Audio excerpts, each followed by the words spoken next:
నమస్కారం అండి. ఈ రోజుల్లో పెళ్లి సంబంధాల గురించి వెళ్ళినప్పుడు ఆర్థిక లావాదేవీల గురించి, ప్యాకేజీల గురించి మాట్లాడుతున్నారు. ముఖ్యమైన విషయం వరుడు గురించి, వధువు గురించి మాట్లాడట్లేదు. తర్వాత బాధపడటం, గొడవలు పడటం, మనస్పర్ధలు వస్తున్నాయి.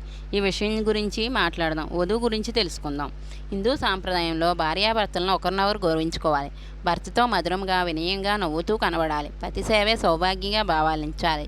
ఇంటిని అందంగా, చక్కగా అలంకరించుకోవాలి. లక్ష్మీదేవి తాండవం చేస్తుంది. భర్తను మర్యాద భంగం కలిగించే ప్రదేశాలకు ఏనాడు వెళ్ళకూడదు. ఇంటికి వచ్చిన అతిథులను, గురువులను సేవించాలి, గౌరవించాలి. తోటికోడల్ని, ఆడపడుచుల్ని, మరుదుల్ని, అక్క చెల్లెళ్ళు, అన్నదమ్ములుగా భావించాలి. వారితో స్నేహభావంతో మెలగాలి. భర్తను ఏనాడైనా కోపించినా శాంతి స్వభావంతో మౌనంగా ఉండాలి.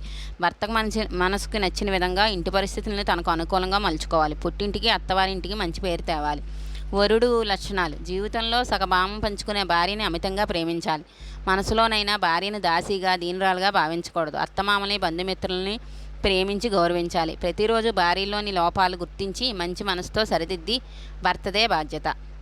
భార్యతో మంచి సంభాషణ చేయాలి. హాస్యమునైనా అబద్ధములు చెప్పరాదు. ఎల్లవేళలా భార్యను గృహదేవతగా తలిచి సమాన అధికారాలు పంచాలి.